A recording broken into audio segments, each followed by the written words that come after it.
turn down. To When turn someone down. When turns you someone down, it turns you means they're down, it means saying they're no. saying no. It means maybe you apply to immigrate to Canada.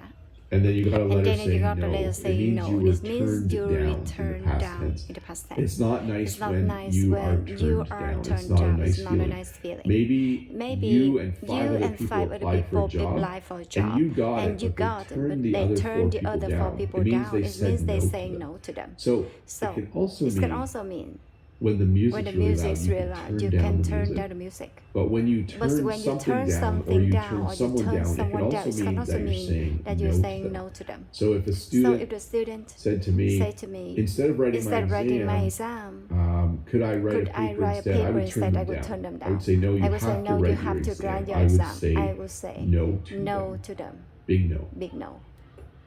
To set up. So whenever I go outside, I have to set up my tripod. When I get ready to do these live lessons, I need to set up my studio. I need to make sure the light is working, the camera is here. I need to make sure that the camera stay on during the lesson. I need to set up my area here. I have to have my computer and my mouse and everything that I need. So when you set something up, it means you physically put the things where they need to be. When Jen and I go to market, it's on the street. So we have to set up our booths. We have to set up our store as market. We put the tables out and canopy. By the way, this is a very good English lesson. Learning English at the farm market.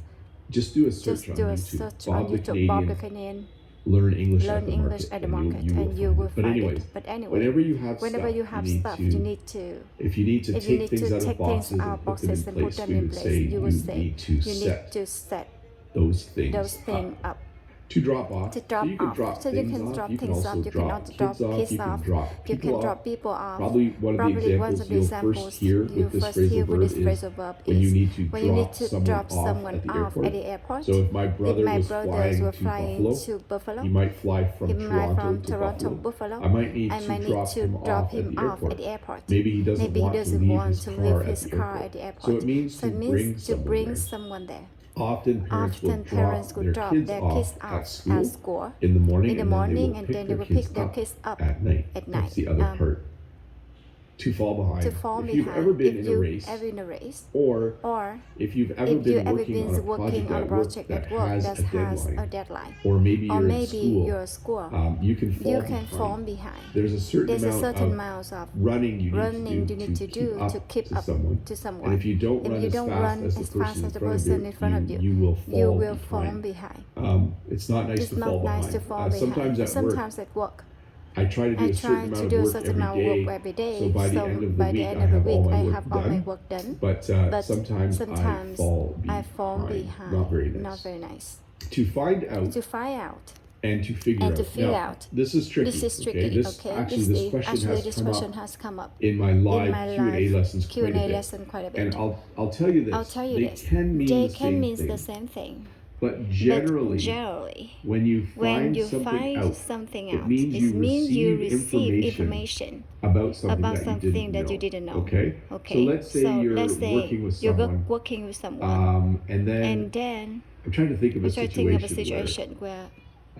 Let's say you're working with someone, and you find out they have 5 kids, or you find out they're married, you find out they went to school with your sister. It means that you received information that you didn't have before. Okay. And then to figure out means to think about something until you determine the solution, or you come up with the answer. Okay. Now you can flip this up. Okay, so that's why I'm saying generally it means this, and generally it means this. Because I could say the detective. My car was stolen, and the police are going to try to find out, or they're going to try and figure out who stole it. But figure out who stole it. You have slightly different meaning in terms of what the person's doing. So for me, if I want to find out which of my kids eat a cookie. I'm going to listen to others saying until get the information. If I want to figure out which of my kids stole the cookie, I must look at the evidence to try to figure out. Again, they can be used interchangeably. If my van has no gas, then I need to find out which kids forgot to put it in. I need to which kids forgot to put it in. But generally, you find out, it means someone has some new information, and you figure something out. You use their brain to get that new information. Hope that makes sense. But you can kind of use them interchangeably. I guess you just need to listen to a lot of example sentences about that. To hand out. At school, I often hand out things to my students. I hand out assignments, I send out papers, I hand out tests. It means if you have stuff, you give some to each person or one to each person. Sometimes at the school, coupons at the entrance. They give you little pieces of paper. They give you discount. Sometimes when I go to visit my mom, she will hand out candies to all my kids. So it means to give people things that you have in an orderly fashion. To kick back.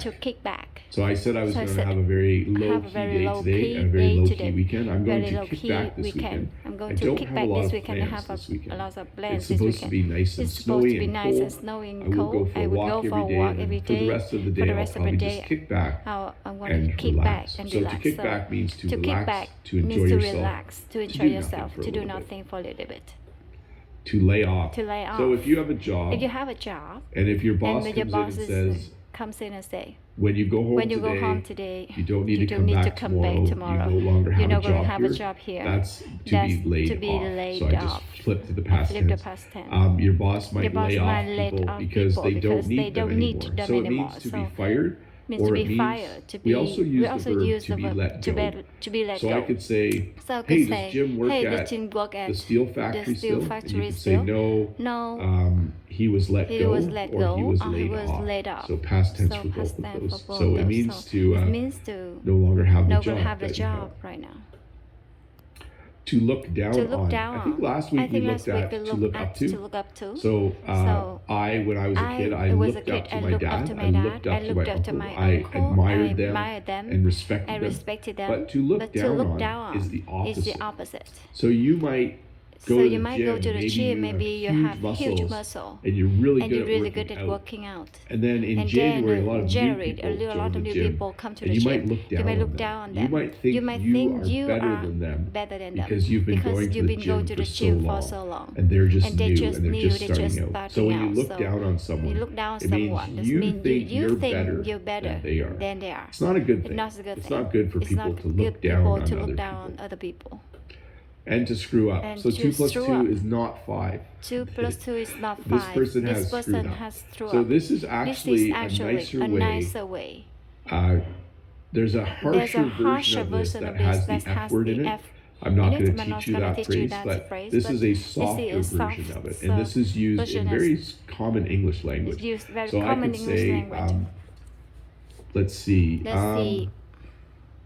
You better cut that piece of wood right, or you're going to screw up the whole project. Or it's also a noun, by the way. You can call someone screw up, but that's very rude. That's insulting.